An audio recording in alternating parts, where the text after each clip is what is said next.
Bonjour à tous et bienvenue dans ce débat depuis le Parlement européen de Strasbourg. Nous allons aborder deux sujets marquants de l'actualité européenne. L'affaire des Panama Papers d'abord, et puis nous parlerons également d'un sujet qui est peut-être ou pas en rapport avec le premier, on va voir ça tout à l'heure. Les secrets des affaires, une directive qui est en débat en ce moment au Parlement européen et qui va permettre à la fois de protéger les secrets industriels, également de limiter les informations qui vont pouvoir sortir sur un certain nombre d'entreprises. C'est aussi un gros débat, un des gros débats actuels au Parlement européen. Pour débattre de ces questions, deux députés pour l'instant avec moi, mais on en attend un troisième, deux députées européennes. Pervenche Berès, vous êtes la présidente de la délégation française au Parlement socialiste française, au Parlement européen. Bonjour. Et puis bonjour et merci d'être là. Je sais que vous êtes tous très coincés dans vos rendez-vous. Et puis Karima Delli, vous êtes députée Verts Alliance Libre Europe. Merci également Karima d'être là.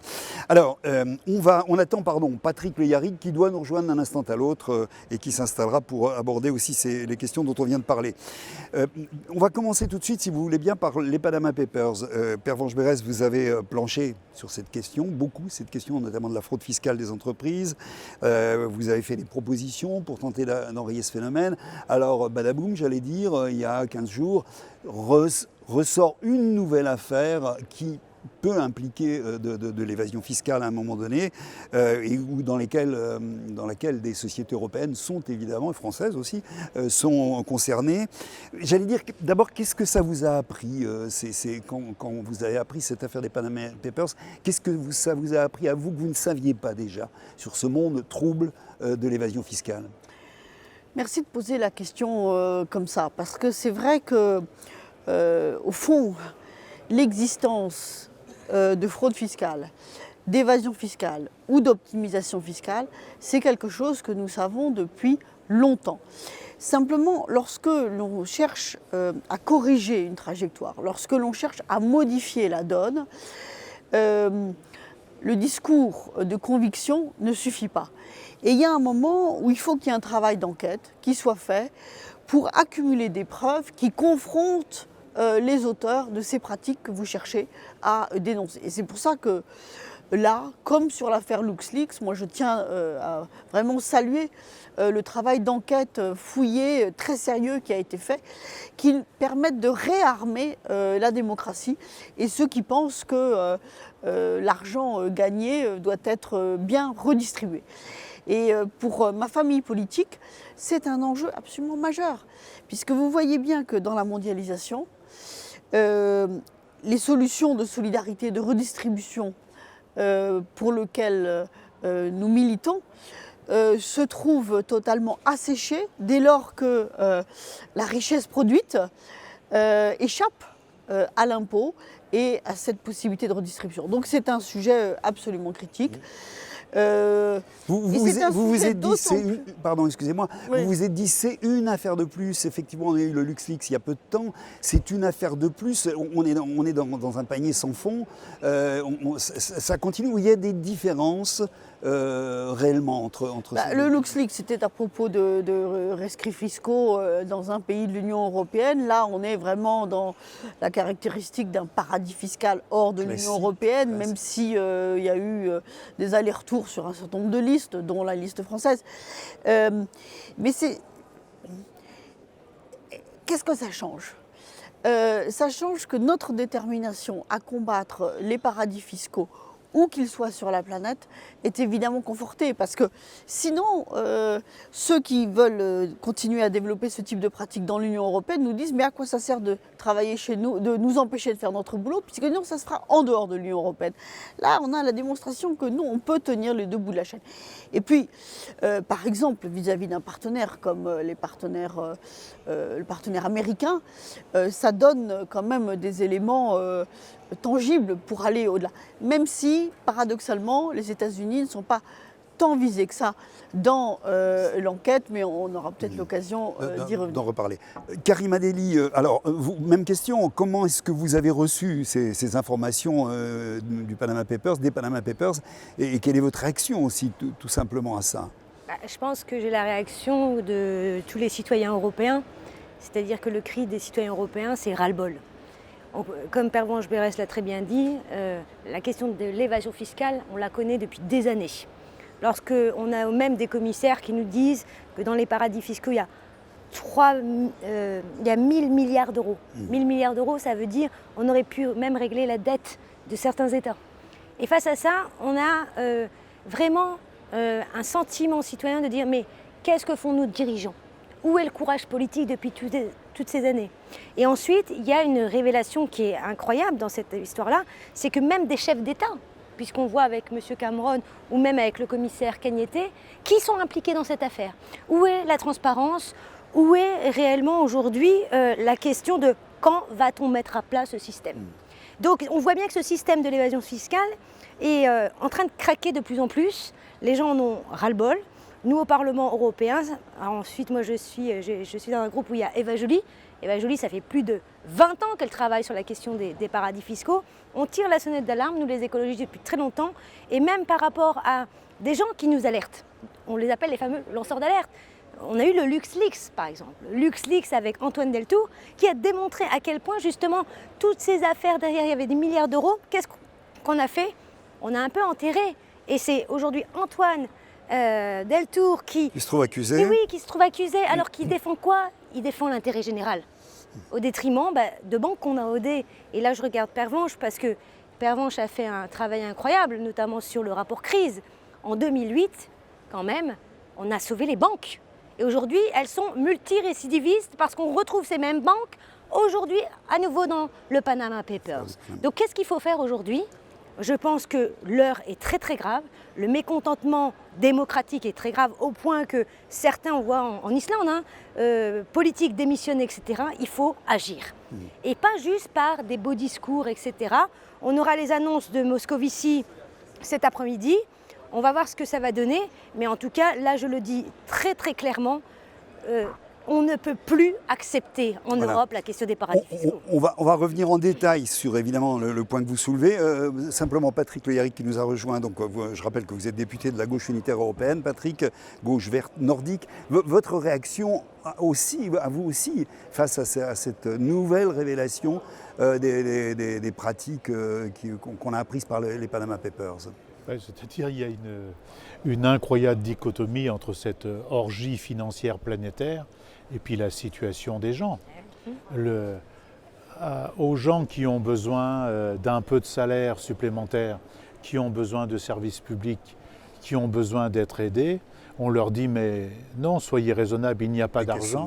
Et on découvre qu'il y a des centaines, des millions de milliards qui s'évadent, qui sont soustraits aux biens publics. Parce que c'est ça le plus lourd dans cette affaire, c'est qu'il y a des catégories de gens, de sociétés, de banques, parfois de citoyens très riches, qui peuvent se soustraire à la participation au financement de ce dont nous avons besoin les uns et les autres à proportion de leurs revenus.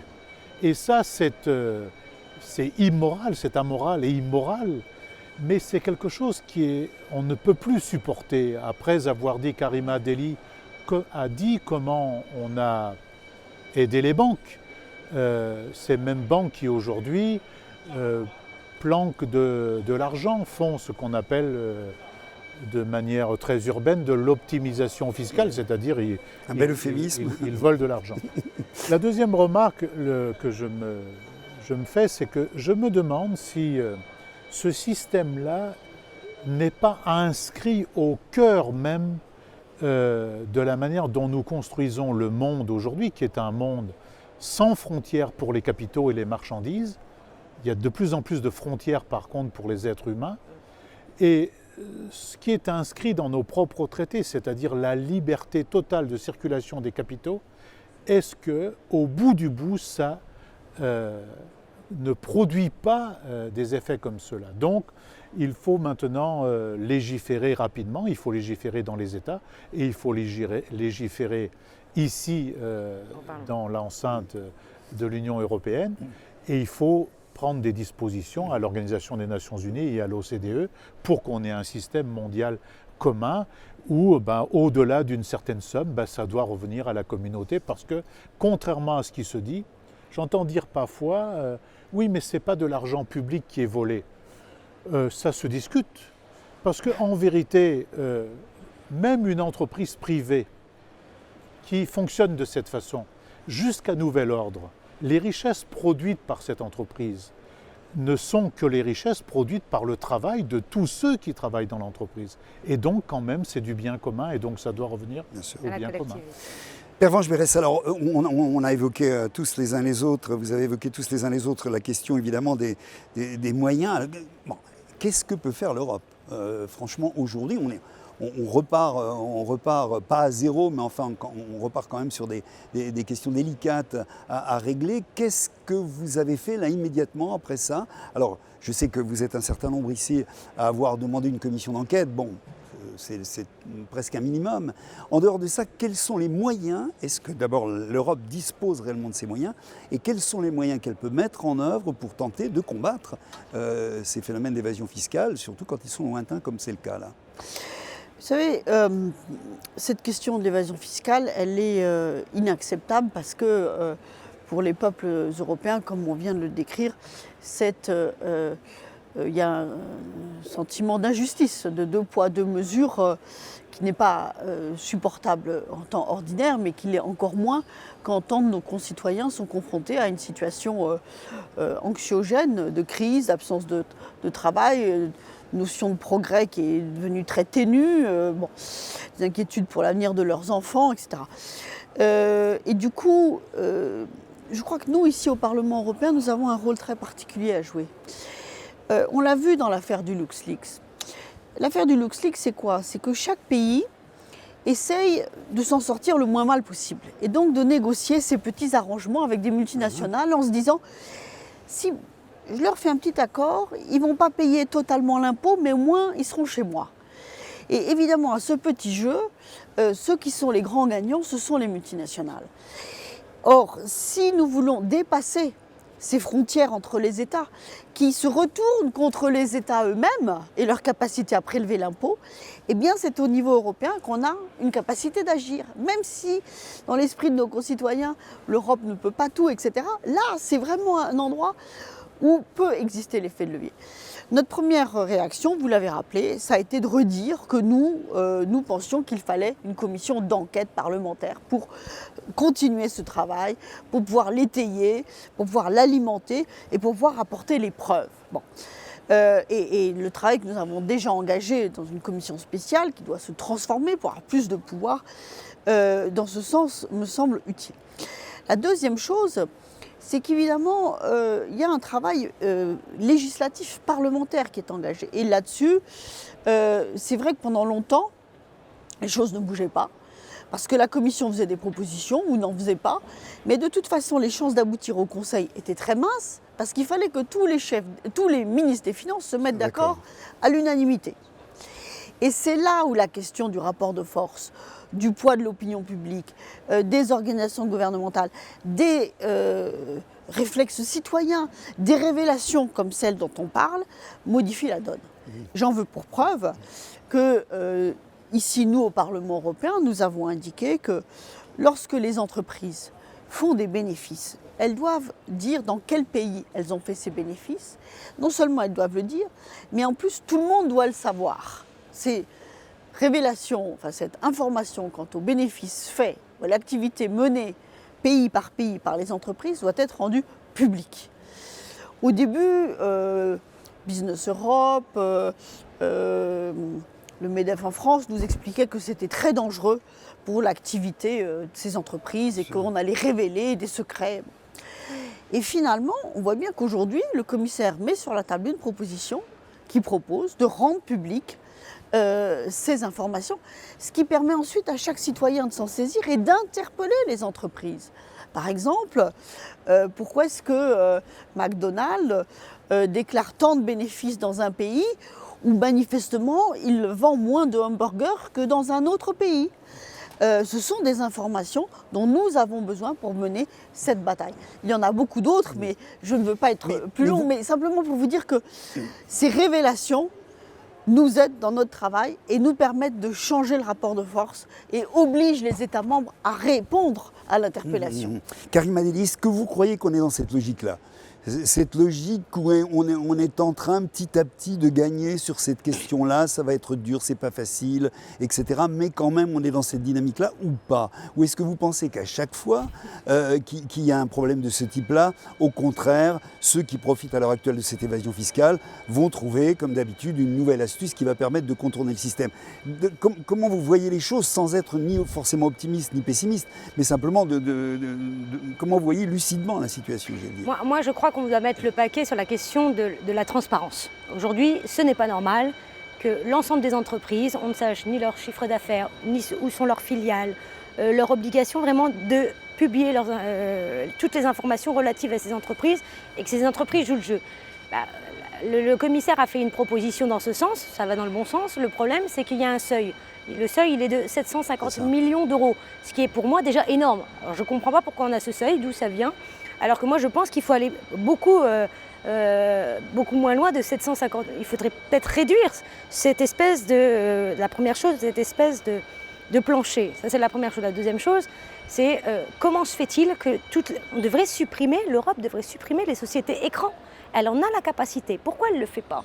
Là, c'est une question juste de courage politique à un moment. Donc ça, c'est une deuxième grande avancée sur laquelle moi, je ne peux plus.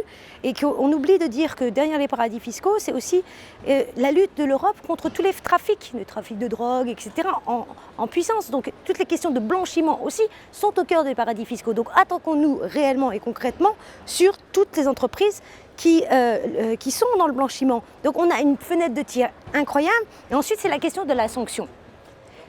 Moi, je suis assez atterrée que durant tout le débat qu'on voit actuellement, on n'a pas la question des sanctions.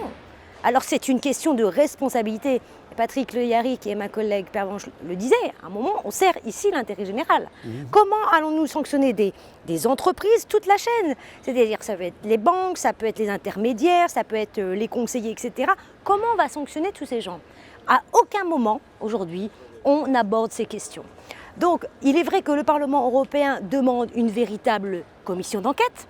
Alors, c'est très difficile parce que, et je peux vous le dire, parce que moi je suis vice-présidente de la commission d'enquête sur Volkswagen, quand vous avez une commission d'enquête, oui, vous êtes obligé d'avoir l'ensemble des documents. On n'a rien que la commission taxe, par exemple. Aujourd'hui, l'ensemble des documents, les parlementaires n'ont pas accès. Donc, il faut appuyer cette commission d'enquête réellement, parce que comme ça, on aura l'ensemble des documents. Il faut expliquer qu'on a aujourd'hui une commission spéciale, voilà, c'est ça. Donc, qui est une commission un peu d'information, et que l'idée, c'est de la transformer en une commission d'enquête, donc qui est explicitement les pouvoirs d'enquête, ce qui oblige bien davantage ceux que nous invitons à témoigner. Donc, il y a ce pouvoir d'une commission d'enquête, mais en même temps, il ne suffit plus juste d'avoir une commission d'enquête. C'est-à-dire, quelles vont être les mesures législatives là dans l'année qui vont être prises pour sanctionner et dire demain, il n'y a plus de paradis fiscaux. Et moi, je dis, sur ce point-là, moi, j'aimerais être utopiste là, sur votre plateau. Mais je suis au moins optimiste. Non, mais je suis réaliste. Même si, par exemple, sur ce que disait Pervenche, on a quand même des avancées. C'est-à-dire qu'aujourd'hui, sur la question, par exemple, de la transparence bancaire, ça ne se fera plus à l'unanimité, mais il faudra juste 16 pays sur 28 qui donnent leur accord pour pouvoir avancer sur ces questions-là. Moi, je vous assure que je vais avoir un peu aussi un problème avec les chefs d'État qui ne jouent pas le jeu. Qui ne jouent pas le jeu. Et la responsabilité, elle est certes au niveau européen, au sein de la Commission, etc., mais la grosse responsabilité sur ces affaires-là, c'est les chefs d'État qui préfèrent, chacun décide de protéger leurs entreprises avec le chantage à l'emploi et tout ce qu'on veut derrière, plutôt que de dire réellement aujourd'hui, servons plutôt l'intérêt général et de ce qui se passe et le contribuable, plutôt que des entreprises qui malheureusement font du profit pour elles et surtout pas pour l'intérêt général. Patrick Le Yarrick, que peut faire l'Europe? Est-ce que c'est la bonne taille quand même, l'Europe, pour aborder ces questions-là? Est-ce que c'est la structure, l'institution qui a la taille, en principe, théoriquement, suffisante pour aborder ces questions-là? On ne peut pas dire que c'est l'institution, non, mais c'est une institution qui compte dans le monde en coopération avec d'autres. Donc tout ce que nous pourrons faire d'ici et tous les exemples qu'on pourra donner sur ce qu'on vient de dire, la transparence, sur les sanctions à déterminer, sur la traçabilité des capitaux, de la volatilité des capitaux, sur les logements même d'un certain nombre de capitaux, tout cela sera utile. Mais je crois que ça devrait devenir, comme c'est une question qui a à voir avec la restitution d'un bien commun pour vivre mieux, ça devrait devenir une grande affaire des peuples européens. Donc je crois que les forces démocratiques, les forces progressistes, les forces sociales, syndicales dans toute l'Union européenne devraient porter ça très haut, parce que je pense qu'un rassemblement très large pourrait se faire autour de ça. Et vous l'avez senti, la réaction immédiate, c'est l'une des questions que je voulais vous poser dès le départ. Est-ce que vous avez senti cette réaction, cet intérêt, j'allais dire des gens, de l'opinion publique, sur cette question, sur ce scandale des Panama Papers? Ou est-ce que c'est un feu de paille et que le scandale, finalement, on s'y habitue et finalement, il ne va pas y avoir grand-chose, ça va vite, le mouvement va vite retomber? Il y a quand même des premiers ministres qui sont inquiétés. Il y a un Premier ministre qui a dû démissionner, il y en a un autre qui est on a appris qui était le Premier ministre islandais à cette occasion-là. Un peu embêtant. Ouais. Il y a même une force politique en France qui, paraît-il, marchait la tête droite et les mains propres, a quand même bien les mains dans le cambouis, donc j'espère que ça fera réfléchir du monde. C'est dans des débats, comme par exemple dans les Nuits debout, ça vient... C'est ça, je pensais à ça. Ça vient dans un on a certain beaucoup nombre. parlé dans les Nuits debout, on entend parler des Panama Papers. Oui, forcément. Alors, ce qu'il faut absolument éviter, c'est de montrer ou de tenter de faire la démonstration que c'est un mur infranchissable, que c'est comme ça a toujours été comme ça et on ne peut pas le changer. Moi, je crois personnellement qu'on peut changer ça. Bon, on va suivre bien sûr cette l'ordre affaire dans les semaines et les mois. Oui, juste peut-être un petit mot pour conclure sur cette affaire, enfin encore que ce soit juste un moment de la discussion. Vous dites, est-ce que l'Europe est le bon niveau? L'Europe doit prendre ses responsabilités pour toutes les raisons qu'on vient de décrire. Mais l'Europe doit aussi porter cette bataille à l'extérieur. Parce que sinon, on le voit bien, il y a trop de complicité. Et une des choses que nous disons comme socialistes ici, mais je pense que c'est quelque chose que nous partageons avec les autres forces progressistes, c'est que l'idée d'avoir une transparence, une identification pays par pays de l'activité des entreprises ne peut pas être cantonnée à l'Union européenne. Il faut aussi qu'on sache ce que les entreprises font en dehors de l'Union européenne, parce que sinon, ça serait trop facile. Et puis, il faut que l'Union européenne porte ce dossier de manière très forte, très déterminée, dans les discussions au G20 avec nos autres partenaires de l'économie mondiale. Alors, autre sujet qui fâche, pour de vrai celui-là, le sujet du secret des affaires, un sujet qui est... Alors bon, c'est un débat, c'est une discussion, est-ce qu'il est ou non sans rapport avec le premier? On va sans doute y faire allusion dans le cours de cette discussion. En tout cas, une directive va être débattue et votée au cours de cette session ici au Parlement européen. On rappelle que le secret des affaires est conçu au départ pour protéger les secrets industriels des entreprises, notamment des petites entreprises, mais que ça implique un certain nombre de choses, notamment le fait que n'importe qui ne pourra pas dans n'importe quelles conditions dévoiler n'importe quelle information venant des entreprises. Alors, il y a deux manières de voir les choses. Je sais que vous n'êtes pas d'accord autour de cette table sur la façon de le voir. Quel est, aux uns aux autres, votre point de vue là-dessus? Comment vous le voyez? Comment on peut expliquer? Quels sont les arguments que vous pouvez avancer sur ce secret des affaires et ce vote notamment qui va intervenir sur les secrets des affaires? Faut-il le voter? Ne faut-il pas le voter? Pervenche Berès, comment vous voyez les choses aujourd'hui? Alors, sachant que même si ça n'a pas de rapport, il est vrai que cette affaire tombant, ce vote tombant au moment... Il y a un rapport, voilà, il faut qu'on l'explique. Les Panama Papers il y a un rapport entre les deux sujets et il faut bien l'expliquer. L'idée du secret d'affaires, on va prendre un cas qui fâche. Prenons Coca-Cola. Bon. Comment est fabriqué le Coca-Cola? C'est un secret d'affaires. Bon. Et si vous dévoilez la recette du Coca-Cola partout, eh bien vous détruisez le modèle économique de Coca-Cola. C'est des choses qui arrivent dans la vie par ailleurs, mais là... Et beaucoup de PME peuvent être victimes de ça, c'est-à-dire que vous avez une innovation, vous inventez quelque chose et puis tout d'un coup vous retrouvez le même produit fabriqué en train d'être fabriqué ailleurs. Donc si vous ne voulez pas que l'entreprise soit immédiatement détruite, il faut qu'elle puisse travailler. Bon. Simplement on voit bien tous les abus qui sont possibles. C'est que derrière ce secret d'affaires, on pourrait cacher des turpitudes. Bon. Et c'est ça qu'il faut empêcher. C'est la raison pour laquelle, à l'initiative de ce qu'on appelle le rapporteur fictif, c'est-à-dire la personne qui, pour le groupe socialiste, suivait ce dossier, qui était l'ancien syndicaliste italien Sergio Cofferati, membre du groupe socialiste, nous avons obtenu que dans ce texte, les lanceurs d'alerte ou les journalistes qui révéleraient des secrets, non pas liés à la production, à la façon de produire du Coca-Cola, mais des secrets qui seraient détenus contre l'intérêt général, puissent être protégés. Et que donc la protection du secret d'affaires ne nuise pas au travail des lanceurs d'alerte. Simplement, là où il y a une passerelle, vous voyez bien, c'est que si nous connaissons les Panama Papers ou les LuxLeaks, c'est qu'il y a des journalistes qui font leur travail d'enquête et des lanceurs d'alerte.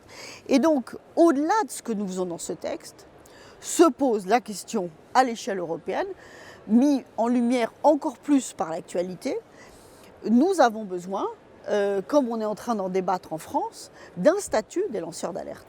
Le Parlement européen l'a déjà demandé un certain nombre de reprises et on voit bien qu'on a là l'occasion d'aller plus loin et au fond d'obliger la Commission à s'engager, à rédiger un tel statut. Pour l'instant, ce n'est pas le cas. Disons-le, ça n'a rien à voir pour l'instant avec le texte de la directive sur les secrets des affaires. Ce qui a à voir avec le texte des secrets des affaires, c'est que dans le texte secret des affaires, on a déjà inscrit la nécessité de protéger les lanceurs d'alerte. Mais ce n'est pas la même chose que d'avoir un statut explicite protecteur. Et donc, ce qui va se passer au cours de cette session n'est pas encore déterminé. Est-ce que le texte va être voté tout de suite ou est-ce qu'il va être reporté? Est-ce qu'on va obtenir de la commission? Il y a eu des demandes de report également, oui. L'affaire n'est pas terminée, oui, ça peut encore se produire. Et puis, est-ce que, sinon, on obtient de la Commission européenne un engagement à travailler sur un tel statut protecteur? Karima Delli, secret des affaires, votre point de vue sur global là-dessus? Tout d'abord, sur le texte présenté qui sera au vote jeudi, nous, les écologistes, on va voter contre. Ça, c'est clair. Pourquoi? Parce que dans cette affaire, on a un double problème. Tout d'abord, il n'y a pas de définition. La définition du secret d'affaires est très floue, ce qui pose un véritable problème. Trop large, dites-vous? Trop large, au point que même des multinationales s'engouffrent dans cette définition. En gros, tout peut être secret d'affaires si on veut bien aller. C'est un peu ça. Voilà. Donc, là, on a un véritable problème. 2, informer, ce n'est pas un délit. Informer, ce n'est pas un délit. Et le problème, il est là. Je pense à des syndicalistes. Je pense à des journalistes. Les journalistes qui ont révélé l'affaire du Panama Papers, aujourd'hui, risquent énormément de procès. Je pense à d'autres personnes qui ont révélé les paradis fiscaux depuis de nombreuses années. Et je pense à Antoine Deltour, qui ont révélé ces affaires, qui, eux, aujourd'hui, n'ont pas de statut de lanceur d'alerte. Donc ce texte, il ne va pas du tout assez loin. C'est pour ça que nous, les écologistes, on est en train de rédiger une directive avec des professionnels, notamment des juristes, pour mettre en avant le fait que les lanceurs d'alerte doivent avoir un vrai statut particulier, privilégié, justement pour les protéger. Ça, c'est la première chose. La deuxième chose, il est hors de question aujourd'hui que nos journalistes ne puissent pas enquêter comme ils aimeraient enquêter. Et d'ailleurs, il y a eu un phénomène de citoyenneté incroyable avec la pétition d'Élise Lucet. Il faut savoir, en quelques jours, 500 000 signataires qui disaient mais qu'est-ce qui arrive, etc. Ça, c'est la première chose. Et la deuxième chose, pour moi, les journalistes ne doivent pas s'auto-censurer. Et donc, quand on regarde le texte aujourd'hui, il est un peu liberticide, ce texte. Donc, il faut faire très, très attention. Et ensuite, ce qui, moi, me met, et je tire la sonnette d'alarme sur ça, c'est qu'on a un double discours. On ne peut pas, d'un côté, nous demander, justement, la transparence avec le Panama Papers, etc. Et de l'autre côté, donner un peu plus de pouvoir à des entreprises qui ne veulent ni révéler les brevets, la composition des produits, etc. Parce que justement, tout ça, c'est protégé par le secret des affaires. Je donne un exemple très concret. En ce moment, il y a une grosse affaire qui concerne tout le monde. C'est la question du glyphosate. Vous savez, cette fameuse molécule cancérigène qu'on trouve dans le Roundup, etc. aujourd'hui protégés par le secret d'affaires, eh ben, on ne peut pas avoir la composition sur d'autres produits. Ce qui est un véritable scandale parce qu'on prend en otage les consommateurs, mais on prend surtout en otage la santé publique des gens. Et ça, c'est pas normal. Ce que ne dit pas Karima Delli, c'est que le travail qui a été engagé par le Parlement européen a permis d'améliorer le texte. Je veux dire, la question des lanceurs d'alerte, elle n'était même pas mentionnée dans le texte tel que la Commission l'avait proposé. Donc il faut aussi reconnaître que nous avons enfoncé un coin. La question, c'est de savoir aujourd'hui, est-ce qu'on engrange ce résultat avec l'engagement de la Commission européenne d'aller plus loin avec un statut explicite des lanceurs d'alerte, ce que nous demandons, ou est-ce qu'on en reste là? Et personne ne propose d'en rester strictement là. Hein. La question, ce qui nous divise au fond, c'est de savoir est-ce qu'on engrange ce qui est là aujourd'hui ou pas. Hein. C'est ça. Patrick Le Yarrick, pareil. Il y a plusieurs problèmes. Et il y a déjà une législation de protection des brevets ou de la création intellectuelle, la création de nouveaux produits. Ça, c'est une donnée. Deuxièmement, le texte, même s'il y a les améliorations dont tu parles, ce texte quand même, il va codifier quelque chose qui va permettre quand même de poursuivre des journalistes qui vont, ou des lanceurs d'alerte, ou d'autres, ou des syndicalistes parfois, qui mettent sur la place publique les comptes d'une entreprise qui n'a aucune raison, par exemple, de licencier parce qu'elle a suffisamment d'argent pour maintenir l'emploi, ou elle n'a aucune raison de, je ne sais pas, arrêter telle production parce que ça ne correspond plus à son taux de profit. Donc, même s'il y a un pas, ces inconvénients restent. Et donc les questions de l'argent dont on parle. Mais on peut aller toujours plus loin parce que même la protection d'un produit, quel qu'il soit. Par exemple, dans l'affaire Volkswagen, si on ne met pas son nez dedans, et ce n'est pas des Européens d'ailleurs qui l'ont fait. C'est pour ça qu'on a une protection du lanceur d'alerte par rapport à l'intérêt général. Oui, mais là, et c'est bien ça le sujet. Oui, mais là, dans le système tel qu'il est, Volkswagen ne sortira jamais dans l'Union européenne. D'ailleurs, c'est les Américains qui le sortent. Mais on parle du glyphosate. Mais 60 millions de consommateurs viennent de faire un hors-série là sur ce que nous utilisons tous en cuisine. Ouais. Les produits ménagers avec toutes les conséquences que ça. Certes, je comprends qu'on puisse protéger son produit, son brevet. Ceci dit, quand ça met en cause la santé humaine, quand ça met en cause la santé, c'est bien un sujet d'intérêt général. Or, oui, justement, les lanceurs d'alerte dans le texte ont été protégés dès lors qu'ils révélaient des choses qui sont contraires à l'intérêt général. Donc, le biais, il a bien été introduit par le Parlement européen de ce point de vue-là. Patrick Le Yarrick, oui. Mais on voit bien que même sur la question des lanceurs d'alerte, ce n'est pas une question nouvelle. C'est-à-dire que même il y a eu des amendements au sein du Parlement pour dire qu'il faut une directive sur les lanceurs d'alerte. C'est resté lettre morte. Mais non, mais donc même si... Karima Delli, je n'ai pas dit qu'il fallait en rester là. Je dis simplement que le secret des affaires tel qu'il sera défini si nous adoptons ce texte n'interdit pas la protection d'un lanceur d'alerte qui dénoncerait un secret d'affaires qui serait contraire à l'intérêt général.